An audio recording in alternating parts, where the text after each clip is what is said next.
الحمد للہ وکفا وسلام علی عبادہ الذین اصطفیٰ اما بعد ربما یود الذین کفروا لو کانوا مسلمین ذرهم یأکلوا ویتمتعوا ویلہہم الامل فسوف یعلمون صدق اللہ العظیم اللہم صلی علی سیدنا محمد وعلی آل سیدنا محمد وبارک وسلم اللہم صلی علی سیدنا محمد وعلی آل سیدنا محمد وبارک وسلم اللہم صلی علی سیدنا محمد وعلی آل سیدنا محمد وبارک وسلم۔ بہت ہی احترام کے قابل، بڑی عزت اور اکرام کے لائق بزرگوں، عزیز دوستوں، اللہ کے نبی صلی اللہ علیہ وسلم نے ارشاد فرمایا کہ سورہ کہف کی تلاوت سے دجال کے فتنے سے حفاظت ہوتی ہے۔ چنانچہ علماء کرام نے سورہ کہف پر خصوصی طور پر غور و فکر کیا، اس پہ کتابیں لکھی۔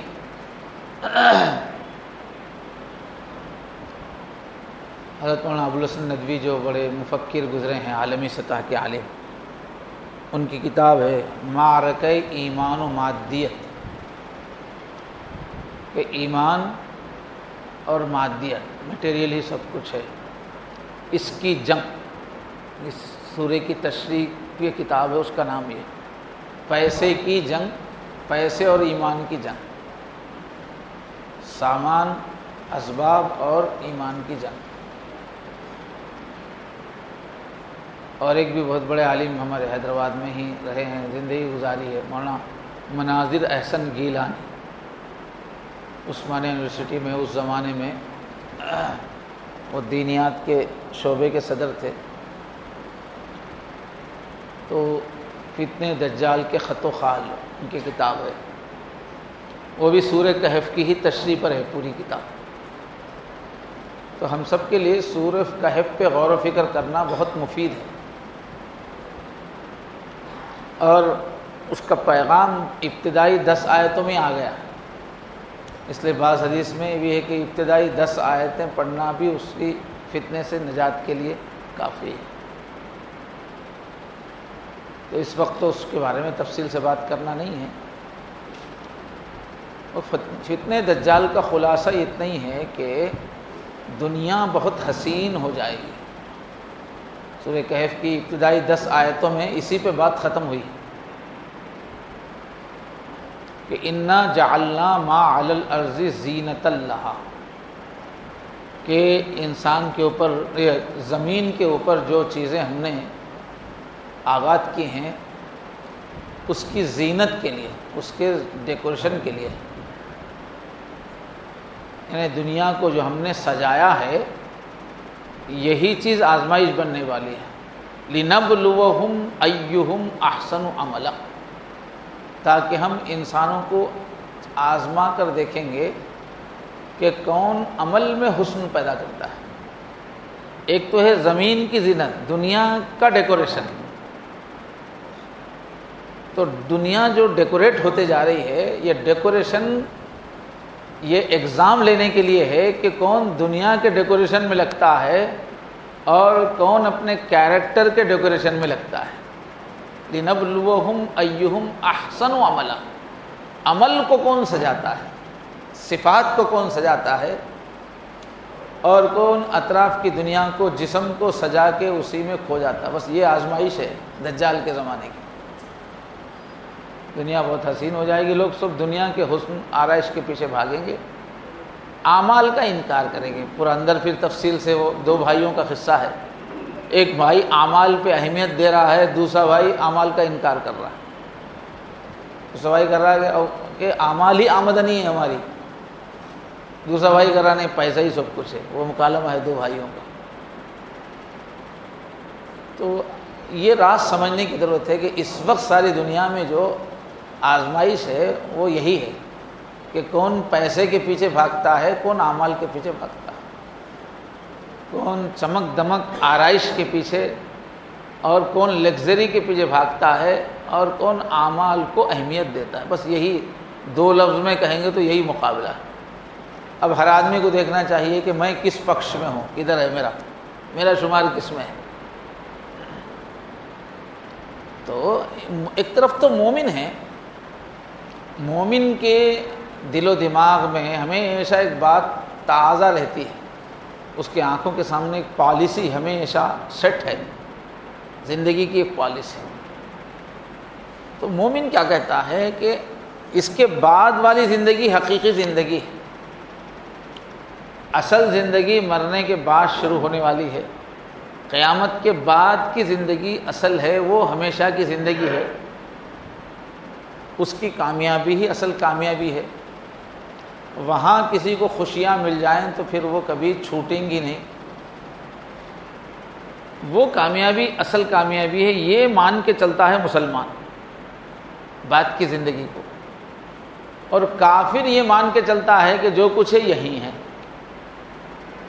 ما ہی الا حیاتنا الدنیا، بس جو کچھ ہے یہی زندگی ہے صاحب، نموت و نحیا وما یہلکنا الا الدہر، بس جو کچھ ہے یہی، اس کے بعد ختم۔ بابر بعیش کوش کے عالم دوبارہ نہیں، بابر جتنے مزے کرنا ہے کر لے، پھر دوبارہ کوئی زندگی نہیں ہے، یہ کافر کی سوچ ہے۔ چنانچہ دونوں کی زندگی میں زمین و آسمان کا فرق ہو جاتا ہے جینے کے انداز میں، ایک سب کچھ اسی زندگی کو سمجھ رہا ہے اور ایک سب کچھ اسی زندگی کو سمجھ رہا ہے، بعد والی زندگی، اس راستے زمین و آسمان کا فرق ہو جاتا ہے۔ جو کافر ہے، آخرت پر یقین نہیں رکھنے والا ہے، اس کو ایک اچھی پاکیزہ زندگی گزارنے کی امنگ ہی نہیں ہوتی۔ میرا خیالات خراب نہ ہوں، میری زبان خراب نہ ہو، میرے اخلاق خراب نہ ہو، لوگوں کے ساتھ میرا بیہیویئر خراب نہ ہو، اللہ کے سامنے میری پاکیزگی خراب نہ ہو، اس کی اس کو فکر ہی نہیں رہتی، اس لیے کہ اس کو یہ سب چیزوں سے مطلب نہیں ہے، اس کو تو مزے کرنا ہے، جب جتنا مزہ مل جائے مزہ کرنا ہے، جب جتنی خواہشات پوری ہو جائیں اس کو یہی دھن ہوتی ہے، اتباع خواہشات، خواہش خواہش خواہش، خواہشات کا پورا کرنا ہی وہ کامیابی سمجھتا ہے۔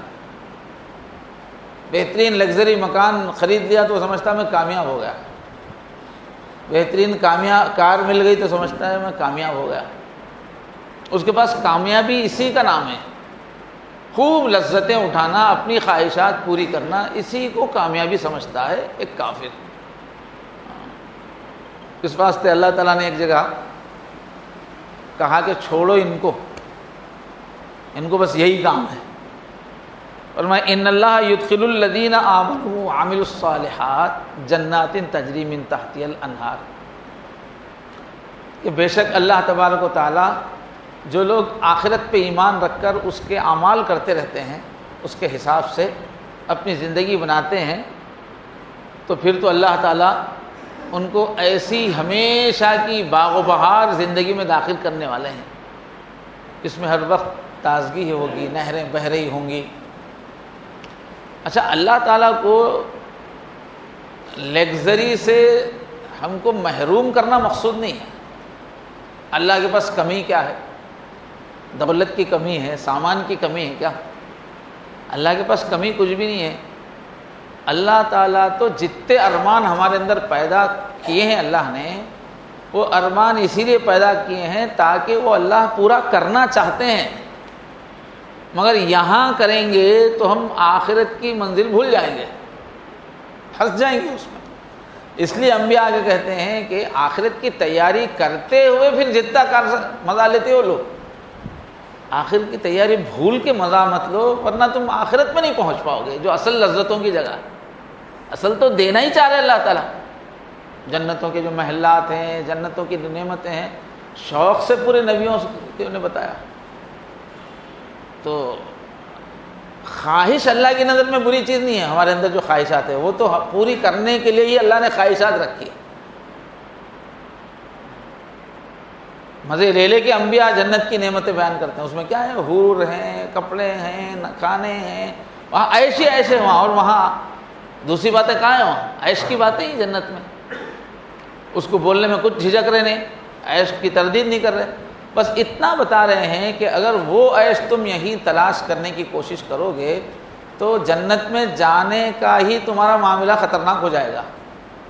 اس لیے کہ جنت میں جانے کے لیے ایک معیار کی زندگی چاہیے، ایک اچھا کیریکٹر چاہیے کہ تم اللہ کے ساتھ رہ سکو. بد اخلاقی وغیرہ سب ختم کر کے ریڈی ہو جاؤ، پھر تو عیش ہی کرنا ہے. یہاں عیش کے پیچھے پڑو گے تو پھر اپنے کو بنانا بھول جاؤ گے. پہلے اپنے آپ کو بناؤ، عیش تو کرنا ہی اللہ کے پاس جا کے. تو اللہ فرما رہے ہیں کہ جو ایمان اور عمل کی فکر کرتے ہیں، میرا اپنے اللہ سے تعلق ہے کہ نہیں؟ کروڑوں کما رہے، کروڑوں خرچ کر رہے، مگر نماز ہوئی کہ نہیں ہوئی؟ اللہ کی یاد ہے کہ جس نے پیدا کیا وہ مجھے یاد ہے کہ نہیں ہے؟ اس کی کچھ حمد و ثنا ہو رہی کہ نہیں ہے؟ وہ یہ دیکھتا ہے اللہ کا میرا تعلق چل رہا کہ نہیں چل رہا. اور پھر اللہ اچھا اخلاق والے ہیں تو میں بھی اچھے اخلاق اپنے بنا رہا ہوں کہ نہیں بنا رہا ہوں. یہ فکر کرتے ہوئے جتنا کماؤ، جتنا کھاؤ، جو بھی کرو، اس دائرے میں رہتے ہو. تو جو یہ بندے میرے یہ کرتے ہیں میں ان کو ایسی جنتوں میں اللہ داخل کریں گے. پر میں والذین کفروا، اور جو اس بات کو مانتے نہیں، کافر ہیں، وہ کیا کرتے ہیں؟ یتمتعون کما تأکل الانعام. یہ ایسے مزوں میں لگ جاتے ہیں جیسے جانور مزے کرتا ہے، جیسے جانور کھاتا ہے. اسے فکر ہی نہیں ہے آگے پیچھے، اس کو سوچنا ہی نہیں ہے. جانور کو بس کھاتے ہی رہنا، کھانا ہے، جفتی کرنا ہے، اور کیا کرنا ہے؟ وہی کام ہے جانور کو. اس کے واسطے سچ، جھوٹ، اخلاق، خاندان کی فکر کرنا، نیکیوں کی فکر کرنا، یہ چیپٹر ہی کلوز ہے، اس کا ہے ہی نہیں چیپٹر اس کے پاس. جانور کا کام ہے کھانا، کھانا، خوب اچھے موٹے ہونا، پھر دوسرا اس کو کاٹ کے کھا جاتا، ختم. یا تو انسان کاٹ کے کھا جاتا، جنگل کا شیر کاٹ کے کھا جاتا، یا مر جاتا ہے. کھانا، موٹا ہونا، بس یہی چکر جانور کا ہے. مزے مزے، خواہش خواہش خواہش. تو جس طرح جانور کھاتے رہتے ہیں، بس ایسے ہی کھانے کے لیے چھوڑ دو یہ کافروں کو. ان کو یہی سمجھ میں آتا ہے کھانا پینا، عیش کرنا. وَالنَّارُ مَثْوًى لَهُمْ، لیکن یاد رکھو جہنم ٹھکانہ ہے. جو لوگ یہاں اللہ سے تعلق کی اور اعمال کی فکر رکھیں گے وہ یہاں تو پکڑ کے ساتھ جئیں گے، مگر ان کا ٹھکانہ ہمیشہ کی خوشیاں.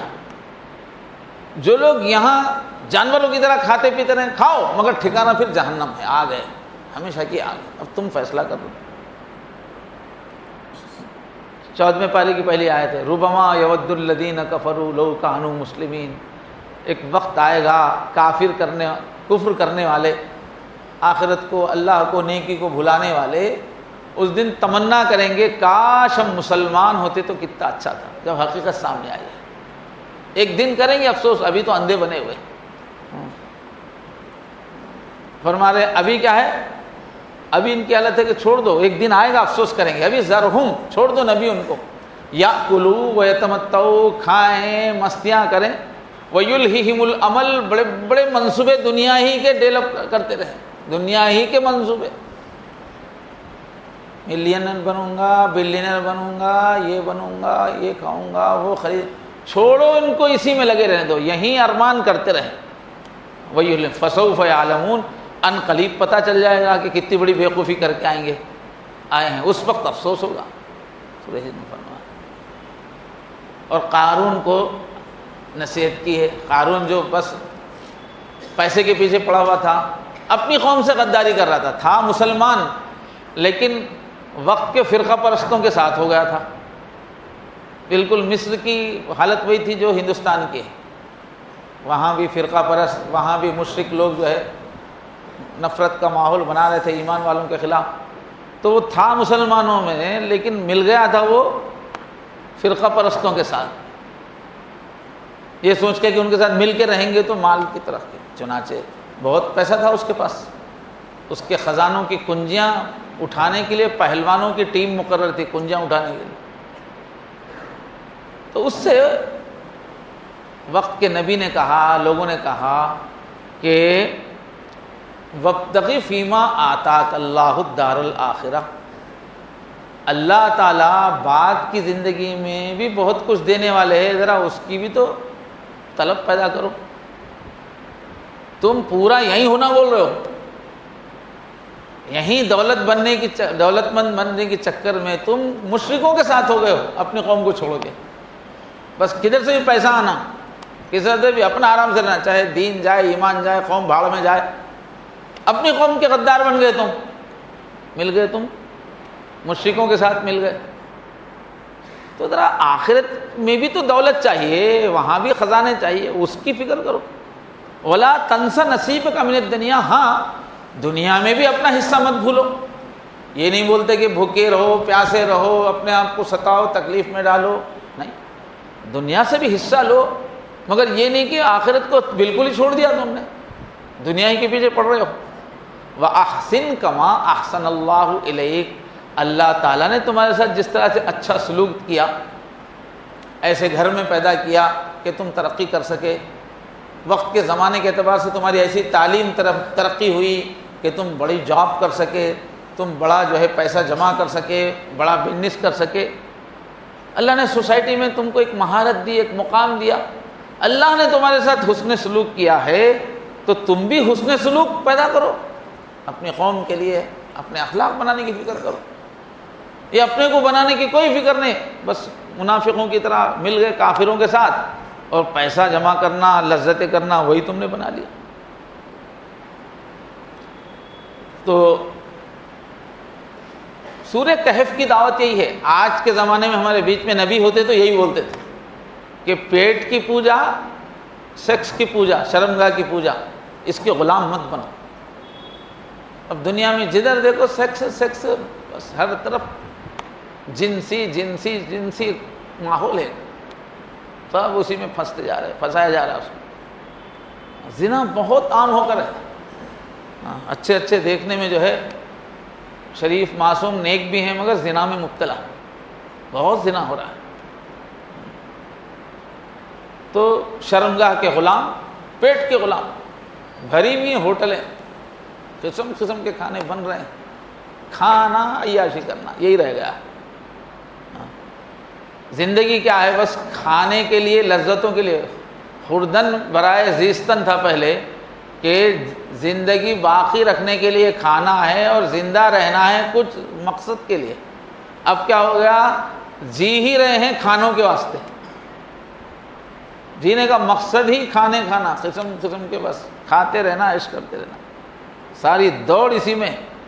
اور کھانے کو بس نہیں ملا تو بس تقدیر کا شکوہ، بس ایک ہی چیز رہے گی، بس کھانا، عیش کرنا، شکم پروری۔ یاد رکھیے، قرآن و حدیث میں حکمت والوں کی تجربے میں یہ بات کلیئر ہے کہ جن لوگوں کے اوپر اس کا غلبہ ہوتا ہے نا، خوب اچھا کھائیں گے، اچھا پہنیں گے، خوب دنیا کی خواہشوں کا غلبہ جس انسان کی طبیعت میں ہوتا ہے، اس کی زندگی میں کبھی اونچا مقصد نہیں ہوتا، اونچا مقصد رہتا نہیں، وہ کتے وہ بالکل جانور کی طرح ہوتا ہے، وہ انسان دیکھنے میں انسان ہے وہ صرف۔ تو جن کو کپڑے پہننے، کھانے کی لت لگی ہوئی ہے، کبھی اونچے مقصد کے لیے یہ سوچ نہیں سکتے، یہ بہت بڑا نقصان ہوتا ہے۔ ان کی جو بزدلی ہے، ان کی جو آرام پسندی ہے، ان کو قربانی سے روکتی ہے۔ اور کوئی بھی اچھا مقصد سے جینے کے لیے قربانی چاہیے، اچھے اخلاق پیدا کرنا ہے، قربانی چاہیے، اونچا مقصد، کیریکٹر اچھے بنانا ہے، قربانی چاہیے، اپنے خاندان کو اٹھانا ہے، قربانی چاہیے، حالات کے ظلم کو روکنا ہے، مظلوموں کا ساتھ دینا ہے، قربانی چاہیے۔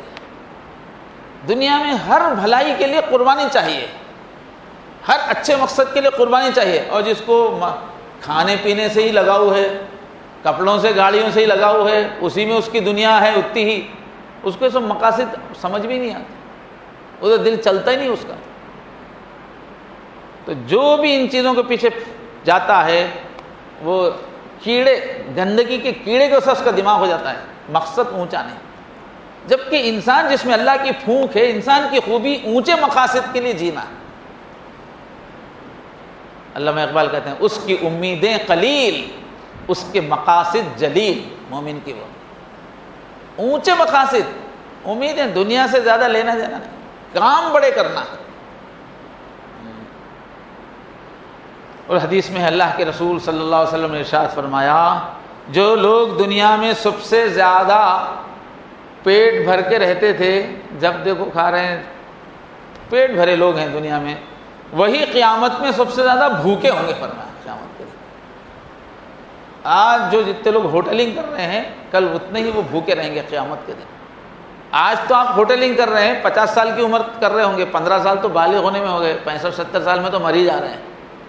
50 سال ہوٹلنگ کرو اور وہ 50,000 سال کا جو دن ہے اس میں بھوکے رہو فاقے سے. کون سا سودا منظور ہے دیکھ لو.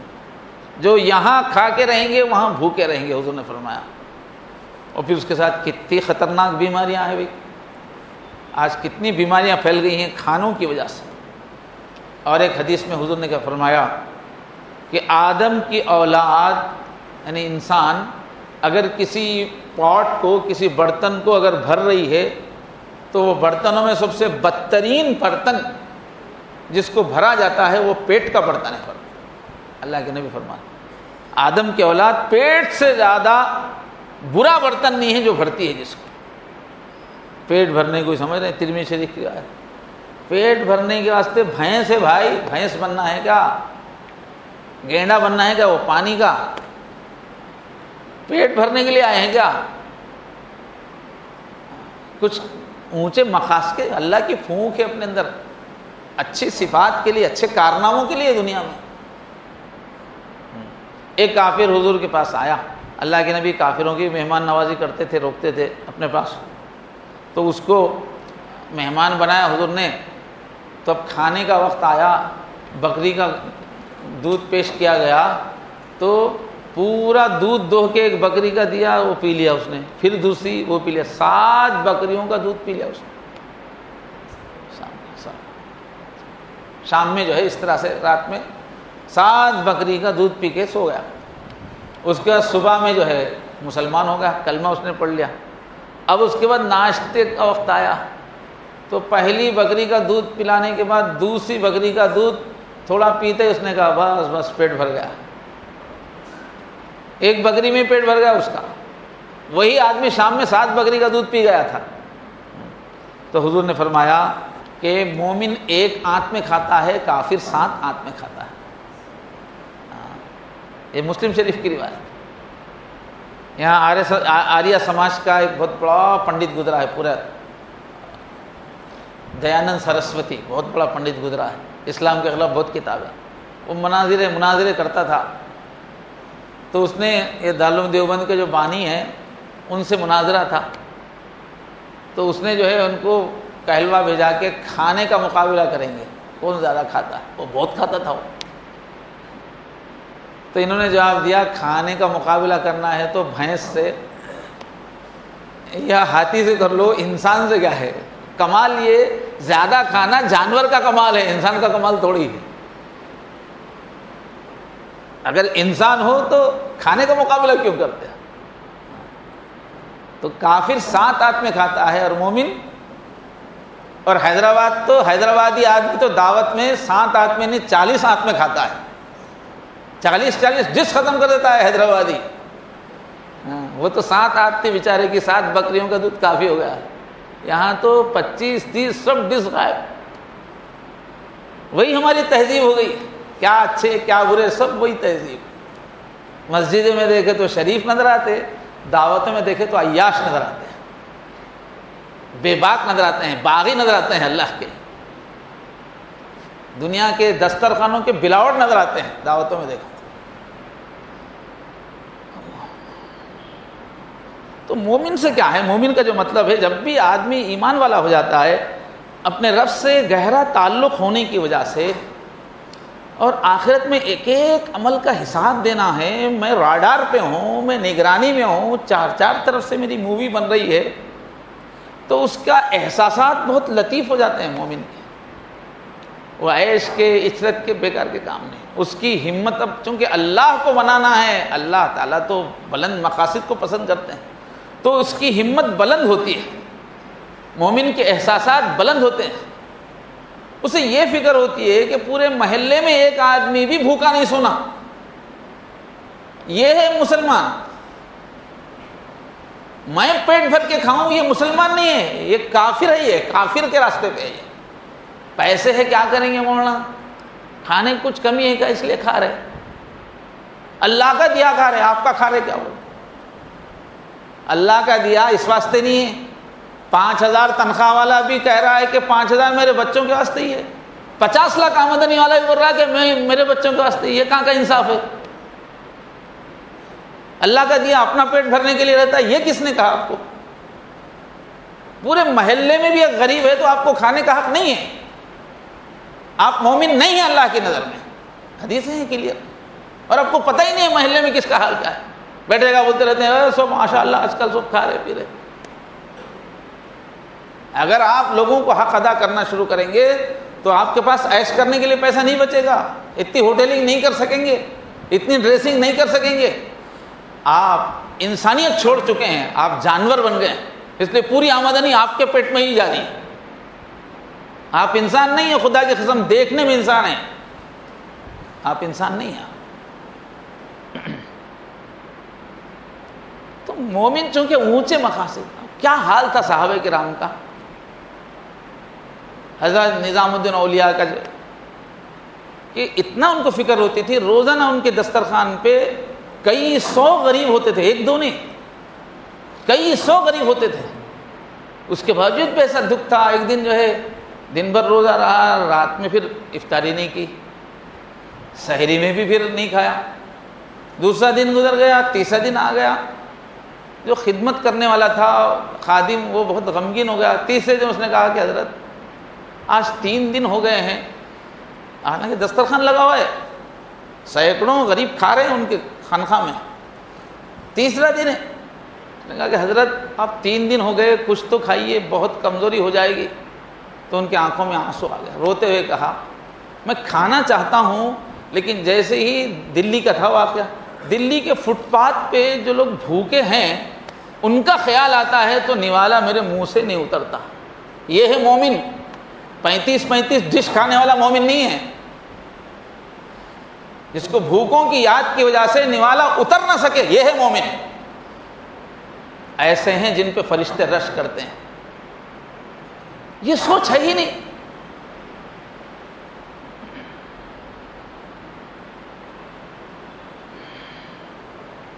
تو جو مل جائے اس میں مومن اکتفا کرتا ہے، اچھے کھانوں کے پیچھے جاتا نہیں. لذت کی چیزیں اس کی نظر میں بہت بے حیثیت ہوتی ہیں، بہت بے حیثیت. اس پہ اس کو زیادہ خوشی بھی نہیں ہوتی اسی چیزوں پہ. اور جو اس میں پھنس گیا وہ گر جاتا ہے. اس کا یہ مطلب بالکل نہیں ہے کہ شریعت ہر حال میں ہر نعمت سے ہر مزے سے بچنے کا حکم دیتی ہو، لذتوں کو منع کرتی ہو. یہ نہیں ہے.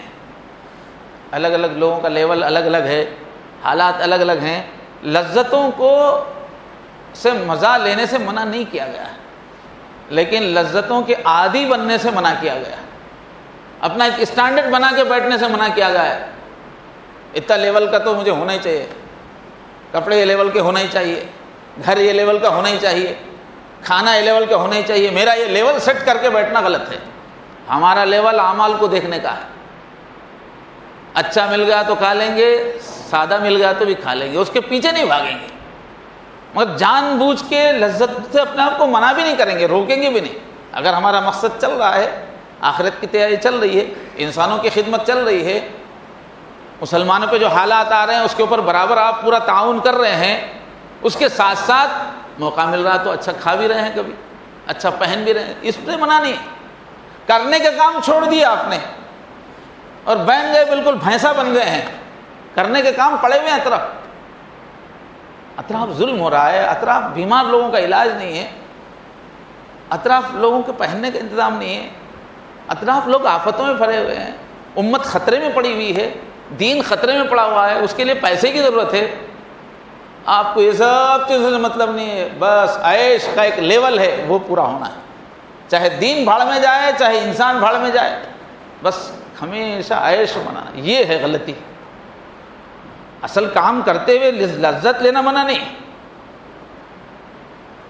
تو اجازت ہے اس کی، لیس علی الذین آمنوا وعملوا الصالحات، اور دیکھیں ہاں ایمان کی محنت چل رہی تمہاری، اعمال صالحہ ہے، زندگی میں آخرت کی تیاری چل رہی ہے، اب اس میں کھا رہے ہیں تو اس میں پکڑنی ہے، اذا متقوا وآمنوا، پھر شرط لگا رہے اذا متقوا، تقوی کے ساتھ چل رہے ہیں، پھر وآمنوا، پھر ایمان لا رہے ہیں، اللہ سے کنیکشن برابر چل رہا ہے، تقوی چل رہا ہے، اس کے ساتھ کھا رہے تو رکاوٹ نہیں، آگے پیچھے دو جگہ ڈبل انجن تقوی کا لگا دیا، ایمان کا، ایمان والی تقوی والی زندگی، اس کے بیچ میں اجازت ہے، لیکن ایمان تقوی گیا بھاڑ میں، تقوی کا تو تصور ہی نہیں ہے، تو یہ غلط ہے۔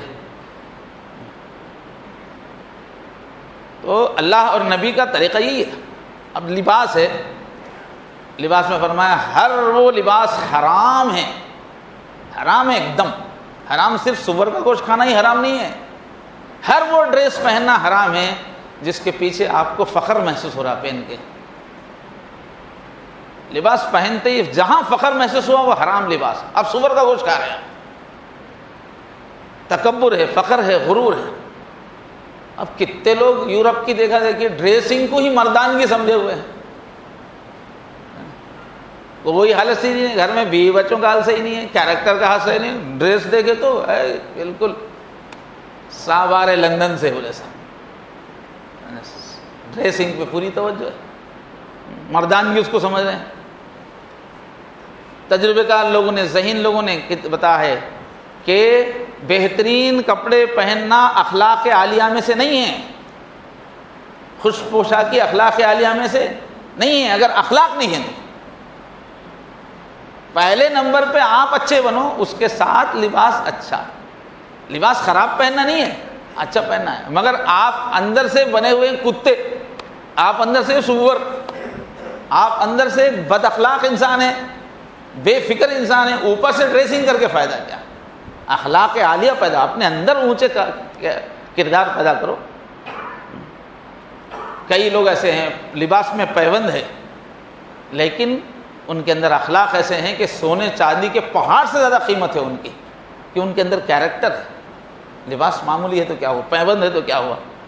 حضرت عمر رضی اللہ عنہ تقریباً آدھی دنیا کے حاکم تھے لیکن لباس میں کئی کئی پیوند ہوتے تھے، اس کو کبھی انہوں نے برا نہیں سمجھا،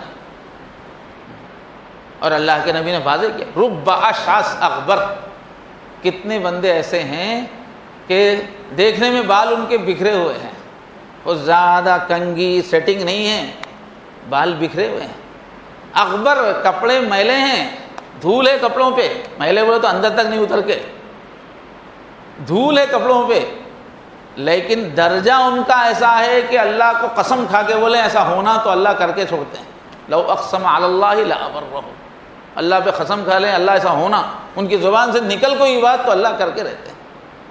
دیکھنے والے کیا سمجھتے ہیں کہ پہناوا خاص نہیں ہے اور دیکھنے میں سیٹنگز خاص نہیں ہے، تو حماقت ہے کتنے لوگ کہ صرف اپنی ڈریسنگ پہ پوری توجہ دے کے اس پہ ہی اتراتے رہتے ہیں، ڈریسنگ کر کے اتراتے ہوئے نکلتے ہیں، سوسائٹی میں چلتے پھرتے ہیں، اپنے آپ کو بڑی چیز سمجھتے ہیں ڈریسنگ کی بنیاد پہ، حماقت والے لوگ ہیں۔ کتنے نوجوان ایسے ہیں گھنٹوں میں کیا ہے اپنے ظاہری ڈیکوریشن پہ لگا رہے ہیں، بالوں پر، فلاں چیز پر، ڈریسنگ پر، سجنے پر گھنٹوں لگا رہے ہیں، ظاہری نفاست دیکھنے میں اچھا لگے، اور ظاہری نفاست پیدا کر کے مطمئن ہو جا رہے کہ ہم بھی کچھ ہو گئے، بیوقوفی کی بات۔ اور تفقہ کے بعد بدکتے ہیں، سنجیدہ لائف، سنجیدہ بات کرو، زندگی کی گہرائی کی بات کرو، پلاننگ کی بات کرو، ارے یہ سب کیا لگا لیے بھائی، اس سے دور بھاگتے ہیں۔ پوری توجہ کس پہ؟ گاڑی ایسی رہنا، بائک ایسی رہنا، اسٹائل ایسا رہنا، جوتا ایسا رہنا، اسی کو سمجھے بیٹھے ہیں کہ یہ کوئی چیز، یہ بیوقوف ہیں نمبر ایک کے، انسان نہیں ہے یہ۔ بہت سارے لوگ دیکھا میں جیسے ہی زوردار رہتی، ذرا بات کرتے ہی معلوم ہوتا ہے تو وہ احمق آدمی ہے، چہرہ مورا دیکھے تو بہت ہی سچیلا رہتا، بات کرتے معلوم ارے یہ تو بہت ہولا ہے، اور اپنے آپ کو سمجھ رہے کہ ہم بھی کچھ ہے۔ ارے اپنی عقل کو ترقی دو، اپنی سوچ کو ترقی دو، اپنے اخلاق کو ترقی دو، اپنے اندر کا خزانہ بھرو، اندر چونا، اب نیچے جو ہے کلی وہ جو نگینا، حیدرآباد نگینا بولتے نا، نیچے مٹی اوپر چونا، ایسا بن کے فائدہ کیا ہے؟ اندر سے تم کچھ بھی نہیں ہے، اوپر سے جو ہے ڈریسنگ کر کے خوش ہو رہے ہیں۔ تو ظاہری نزاکت ہی سب کچھ ہے ان کے پاس، باریک باریک چیز، بال ایسے ہونا، یہ ایسا ہونا، باریک باریک چیزوں پہ توجہ دے رہے ہیں۔ اس بیوقوفی پہ اللہ کے نبی نے سختی سے روکا ہے اور فرمایا جس نے دنیا میں شہرت کا لباس پہنا اور سمجھ رہا ہے کہ لباس پہن کے میں معزز بنوں گا، تو فرمایا اللہ قیامت کے دن اس کو ذلت کا لباس پہنائیں گے۔ جو بھی ڈریسنگ کر کے عزت ہے سمجھ رہے ہیں نا، کل ذلت کا لباس پہنائیں گے اللہ تعالیٰ ان کو، دیکھتے ہی کراہیت ہو ویسا لباس پہنائیں گے اور اس لباس میں آگ لگا دیں گے۔ اللہ تعالیٰ فرما رہے ہیں ذلت کا لباس پہنا کہ اس میں آگ لگا دیں گے، جو لباسوں کے ذریعے سے عزت ڈھونڈنے والے۔ ابن ماجہ کی حدیث۔ اب کتنے نوجوان ہیں، نوجوان تو کیا ہے آج کل کے بوڑھے بھی کم نہیں، سجنے سنورنے میں، ظاہری چیزوں کو ٹپ ٹاپ میں کتنا وقت اس میں لگ رہا ہے لوگوں کا ظاہر داری۔ یہ یورپ کی تہذیب ہے صاحب، گھر کھوکھلا، کیریکٹر کھوکھلا، مگر اوپر سے آدمی کو وہاں بہت سجایا جاتا ہے، وہ سیکھ لیا ہم لوگ۔ ان کے اندر تو بہت ساری اخلاقی خوبیاں ہیں، ہمارے اندر وہ بھی ہیں۔ تو ایک شاعر نے کہا میدان امتحان میں آئے وہ قوم کیا دنیا سے امتحان میں جیت سکے گی؟ میدان امتحان میں آئے وہ قوم کیا جس کا جوان آئینہ خانے میں رہ گیا۔ جو اصل قوم کا کریم ہے وہ کہاں ہے؟ وہ سجنے کی جگہوں پہ، وہ حقے کے سنٹروں میں بیٹھا ہوا ہے، وہ نشہ کر رہے ہیں، وہ ڈریسنگ کے پیچھے ہے، وہ بائیکاں لے کے جو ہے چکر آوارہ گردی کے اندر پڑا ہوا ہے نوجوان، فون لے کے بیٹھے ہوئے ہا ہا ہی کرتے ہوئے۔ جس قوم کا نوجوان ایسا ہو جائے وہ قوم کیا دنیا سے ٹکر لے سکتی ہے؟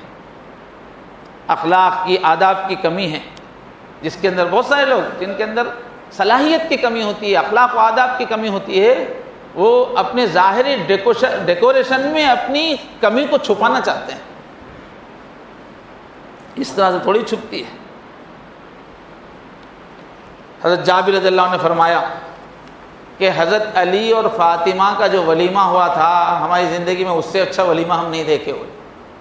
سب سے شاندار جو ولیمہ ہوا تھا حضرت علی کا اور فاطمہ کا ولیمہ ہوا بولتے، اس سے بہتر دعوت نہیں دیکھی ہم نے۔ وہ کیا کہتے ہیں کہ کھجور اور منقع دو اس میں پیش کیا گیا تھا، کھجور بھی تھا اور منقع بھی۔ اس پہ بول رہے کہ اتنی اچھی دعوت ہم کبھی نہیں دیکھے،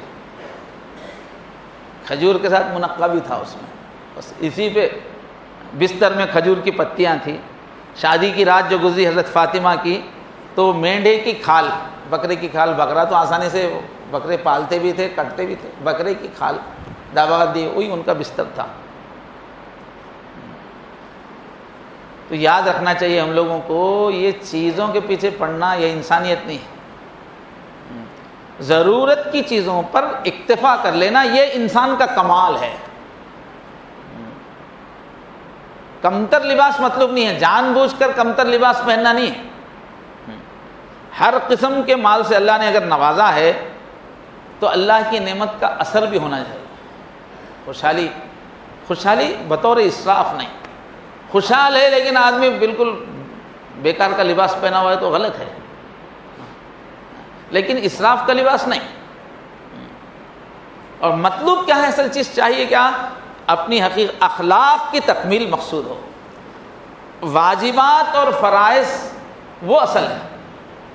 ایک مسلمان باپ ہونے کے ناطے اولاد کا کیا حق ہے، ان کی تعلیم کا، تربیت کا، پورے خاندان کا میرے اوپر کیا حق ہے، میرے محلے کا میرے اوپر کیا حق ہے، قومی تقاضوں کا کیا، یہ سب کرتے ہوئے واجبات اور فرائض ادا کرتے ہوئے اب اس کے بیچ میں مسکراؤ بھی، کھاؤ بھی، محفلیں بھی اس میں کرو، لیکن ہمارے اطراف واجبات پورے ہو رہے ہوں، فرائض پورے ہو رہے ہوں۔ تو بہرحال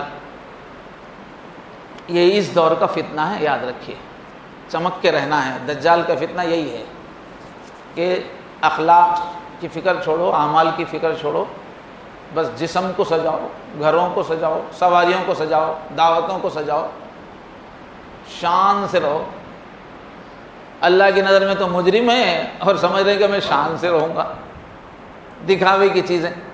یہ اس دور کا فتنہ ہے۔ اللہ تعالیٰ اس حقیقت کو سمجھ کر جو اصل بلندی کی چیز ہے، اللہ کا تعلق آئے، اللہ کی شدید محبت آئے، اللہ تعالیٰ کی خشیت آئے، راتوں کا رونا آئے، قرآن کی تلاوت کا دل پہ اثر ہونا آئے، عاجزی آئے، ایک ایک انسان کی ہمدردی آئے، پورے محلے کی فکر آئے، یہ صفات اللہ تعالیٰ اس کی فکر کرنے کی ہمیں توفیق عطا فرمائے، ہمارا زیادہ وقت اس میں لگے۔ اللہ تبارک و تعالیٰ دنیا میں بھی آخرت میں بھی کامیابی عطا فرمائے۔ وآخر دعوانا الحمدللہ۔